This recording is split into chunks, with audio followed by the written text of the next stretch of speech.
Hey guys, welcome to the Liberal Hive Mind, a channel solely focused on exposing the abundant hypocrisy of the left. Well, I've been waiting, I've been patiently waiting. I know a lot of people are making all kinds of different videos and making all kinds of claims with the whole Kari Lake versus Katie Hobbs lawsuit situation and what's going on, but I've been waiting very patiently for a development before I chime into the current situation. And well, today we certainly have a development, I'll tell you that one. This is an absolutely massive legal victory for the American people, because finally there's at least a little bit, albeit a small amount, there's still some transparency to be provided to the voter base. Now, if you really think about it, when you're voting, you cast your ballot and you throw it into the ether, and you have absolutely no idea what's really going on after you've dropped it in that box. Well, I personally think that's the wrong standard. Not only do I think that there should be ballot tracking, which in a lot of cases there is, to a certain extent, there should be a recorded log of chain of custody for every single one. And it seems as though, thanks to this lawsuit, there might be a move towards that direction, albeit a little bit late.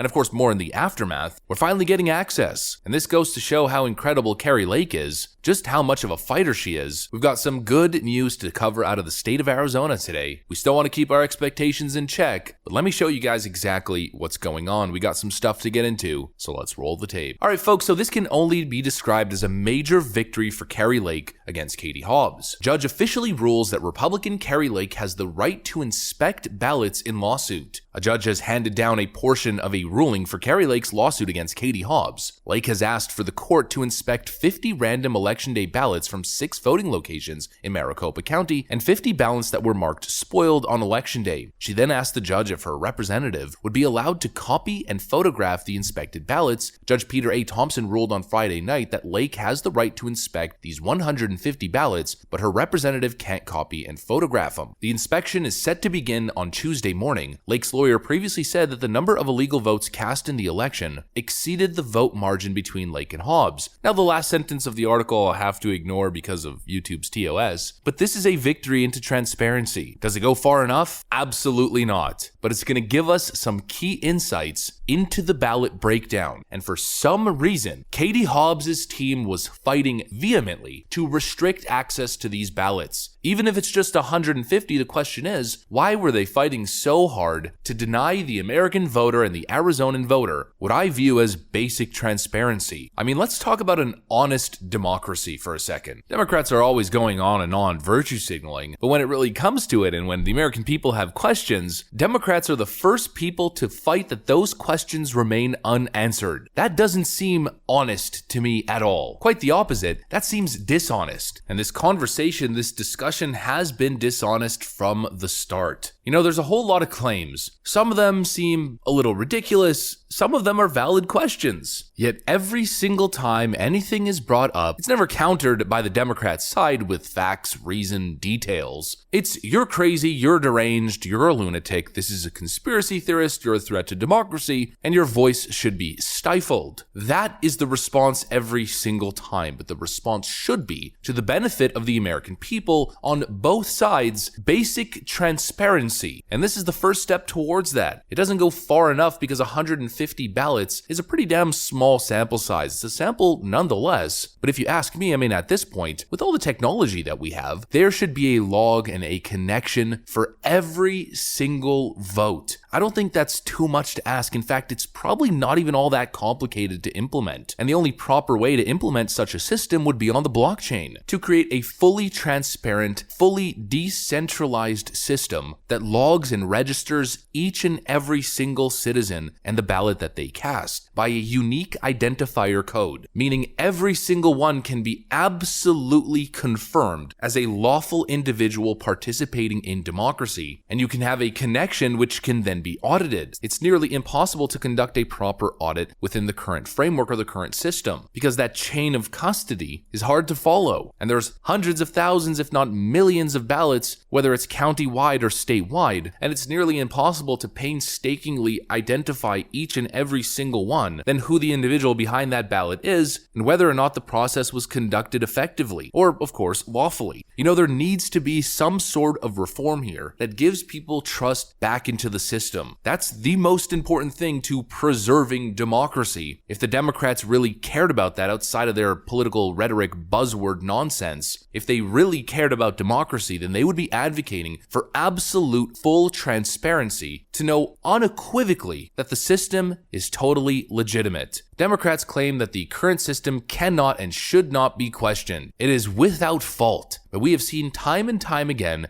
just take a look at Philadelphia, that there's plenty of fault. There's a whole lot more fault than I think most people should be comfortable with. And I don't understand why there's not a bipartisan, absolutely unanimous view to have more transparency and more trust in the system to make the end result actually undeniable, provable, trackable, and maybe most importantly, viewable for the American people. The citizens, the voter, deserve the right to be able to audit, to be able to view everything with absolute undeniable transparency, just basic open source philosophy. And it comes back to the whole concept of being ideologically consistent. Democrats talk a big game when it comes to democracy, preserving democracy, the integrity of democracy. Well, if they truly cared about that, then they should support these kinds of measures. Democrats, of course, famously or infamously back in the 2016 election, rejected the results and claimed that Donald Trump was an illegitimate president. Hashtag not my president, Putin's puppet. He was a Manchurian candidate that was illegitimate and placed there by Vladimir Putin, the Kremlin, the KGB. That's essentially what they told you. Well, I pretty much guarantee you that if we flash back or if we took a time machine back to 2016 and you had Democrat leaders who were arguing for a reform of the system that would create absolute total transparency into the system that elected Donald Trump, I guarantee you, without a doubt, that Democrats would support it across the board. They support it when it benefits them, but of course, when the questions go the other way, they shut it down, just like tyrants do. And this is the first step, finally at least a little bit of legal precedent that allows the challenging side to have transparency into the ballots cast. While limited to only 150 ballots is a damn start, it should all be made public, each and every single one, at least in my opinion, with some sort of way to preserve anonymity, but a system that creates a unique code for each and every single one that can be traced to an individual for auditing purposes, because if faith is not restored quickly, the outcome, I believe, is going to be quite dangerous. Democrats think they're saving the world, the savior complex that we constantly see. But if you really think about it, this dynamic that they're creating, this very toxic environment, and the lack of trust that it's creating, in my opinion, is the type of seed that leads to the end, the collapse of an empire. And anybody advocating against transparency is essentially playing into the hands of our worst enemies. This should be a bipartisan issue. And of course, in respect to the current lawsuit playing out, we'll have to see exactly what happens. That's the first update that we have, or the first concrete update that's not speculative or exaggerating what's currently going on. We'll have to see exactly what happens. Of course, I will keep you guys updated the entire way like I normally do. Thanks for watching, and I'll see you on the next one.